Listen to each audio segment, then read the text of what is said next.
हर हर महादेव। आप सभी को हरतालिका तीज की हार्दिक शुभकामनाएं। आज के इस वीडियो में आप सुनेंगे हरतालिका तीज व्रत कथा।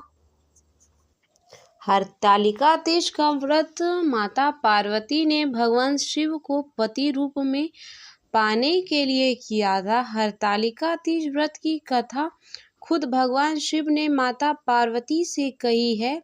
हरतालिका तीज का व्रत रखने वाली महिलाओं को इस पाठ पाठ जरूर करनी चाहिए।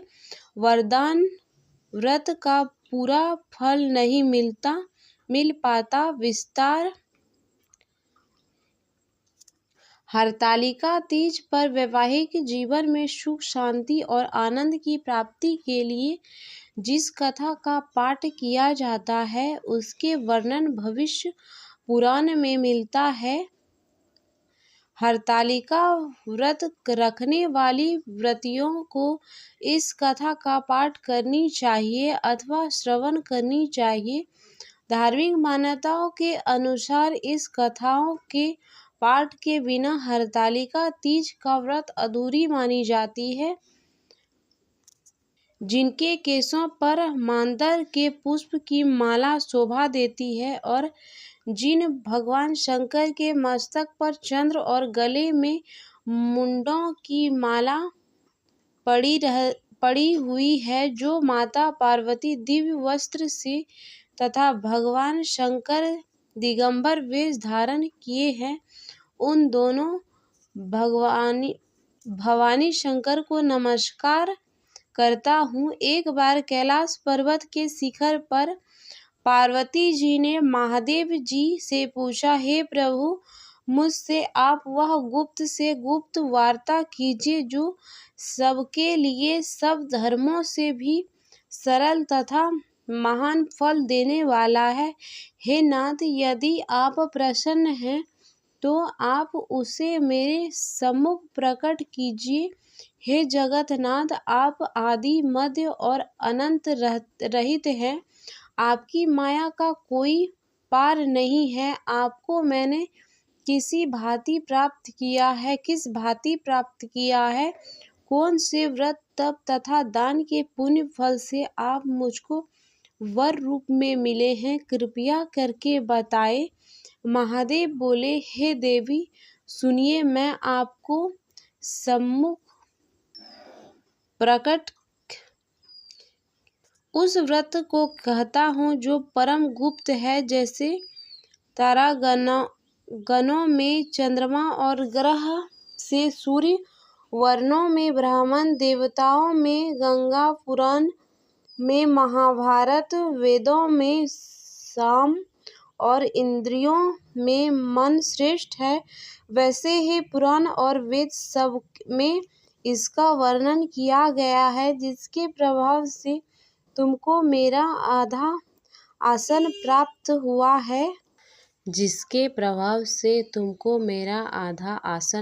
हुआ है। हे प्रिय, उसी का मैं तुमसे वर्णन करता हूँ। सुनो, भाद्रपद मास के शुक्ल पक्ष की हस्त नक्षत्र संयुक्त तृतीया के दिन इस व्रत का अनुष्ठान मात्र करने से सब पापों का नाश हो जाता है। तुमने पहले हिमालय पर्वत पर इस महान व्रत को किया था जो मैं तुमसे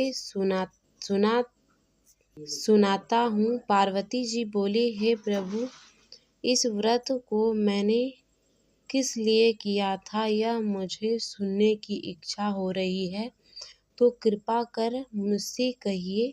शंकर जी बोले, आर्यव्रत में हिमालय नामक एक महान पर्वत है, जहाँ अनेक प्रकार की भूमि अनेक प्रकार के वृक्ष से सुशोभित है, जो सदैव बर्फ से ढका हुए तथा गंगा की कल ध्वनि से शब्दायमान ओम रहता है। हे पार्वती जी, तुमने बाल्यकाल में उसी स्थान पर परम तप किया था और 12 वर्ष तक के महीने में जल में रहकर तथा वैशाख में अग्नि में प्रवेश करके तप किया। श्रावण के महीने में बाहर खुले मास की हस्त नक्षत्र युक्त तिथि तृतीया के दिन तुमने मेरा विधि विधान से पूजा किया तथा रात्रि को गीत गाते हुए जागरण किया। तुम्हारे उस व्रत के प्रभाव से मेरा आसन डोलने लगा। मैं उसी स्थान पर आ पहुँचा जहाँ तुम और तुम्हारी सखी दोनों थी। मैंने आकर तुमसे कहा, हे वारानन, मैं तुमसे प्रसन्न हूँ।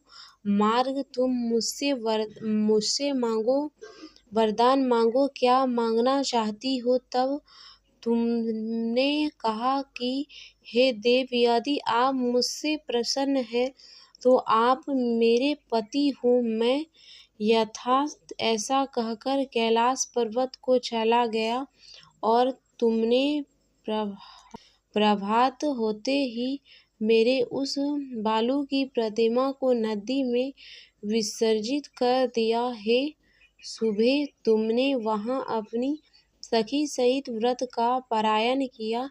इतने में तुम्हारे पिता हिमवान भी तुम्हें ढूंढते ढूंढते उसी घने वन में आ पहुँचे। उसी समय उन्होंने नदी के तट पर 2 कन्याओं को देखा तो वे तुम्हारे पास आ गए और तुम्हें हृदय से लगाकर रोने लगे और बोले, बेटी, तुम इस सिंह व्याधि युक्त घने जंगल में क्यों चली आई। तब तुमने कहा, हे पिता, मैंने पहले ही अपने शरीर शंकर जी को समर्पित कर दिया था, लेकिन आपने इसके विपरीत कार्य किया, इसलिए मैं वन में चली आई। ऐसा सुनकर हिमवान ने तुमसे कहा कि मैं तुम्हारी इच्छा के विरुद्ध यह कार्य नहीं करूँगा। तब वे तुम्हें लेकर घने और वापस लौट आए और तुम्हारा विवाह मेरे साथ कर दिया। हे प्रिय, उसी व्रत के प्रभाव से तुमको मेरा आधा अंग प्राप्त हुआ। इस व्रतराज को मैंने भी अभी तक किसी के सम्मुख वर्णन नहीं किया। हे देवी, अब मैं तुम्हें यह बताता हूँ कि इस व्रत का यह नाम क्यों पड़ा।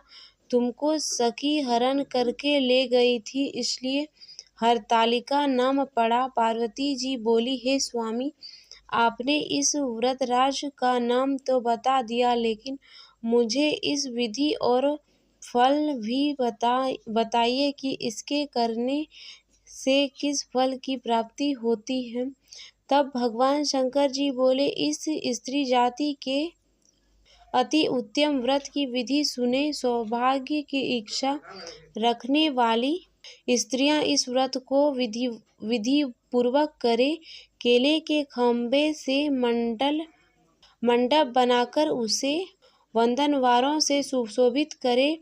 उसमें विविध रंग के उत्तम रेशम वस्त्र, चांदनी ऊपर तान दे। चंदन की आदि सुगंधित द्रव्यों को लेपन करके स्त्री एकत्र हो शंख, भेरी, मृदंग आदि बजाए विधि पूर्वक मंगलाचार करके श्री गौरी शंकर की बालू निर्मित प्रतिमा स्थापित करे। फिर भगवान शिव पार्वती जी का गंधन, धूप, पुष्प आदि से विधि पूर्वक पूजन करे। अनेक वेदों का भोग लगाए और रात के समय जागरण करे। नारियल, सुपारी, जवेरी, नींबू, लौंग, अनार, नारंगी आदि ऋतु फलों तथा फूलों को एकत्रित करके धूप दीप आदि से पूजन करके कहे, हे कल्याण स्वरूप शिव, हे मंगल रूप शिव, हे मंगल रूप महेश्वर, हे शिव, सभी कामनाओं को देने वाले कल्याण रूपी तुम्हें नमस्कार है। कल्याण रूपी माता पार्वती, हम हम तुम्हें नमस्कार करते हैं। भगवान शंकर जी को सदैव नमस्कार करते हैं। हे ब्रह्म रूपिणी जगत का पालन करने वाला माँ, आपको नमस्कार है। पार्वती माता, आप मेरे ऊपर प्रसन्न होकर मुझे सुख और सौभाग्य प्रदान कीजिए। इस प्रकार के शब्द द्वारा उमा सहित शंकर जी का पूजन करें। विधि पूर्वक कथा सुनकर को वस्त्र आभूषण आदि ब्राह्मणों को दान करें। इस प्रकार से व्रत करने वाले के सभी पाप नष्ट हो जाते हैं। तो ये थी हरतालिका तीज की कथा।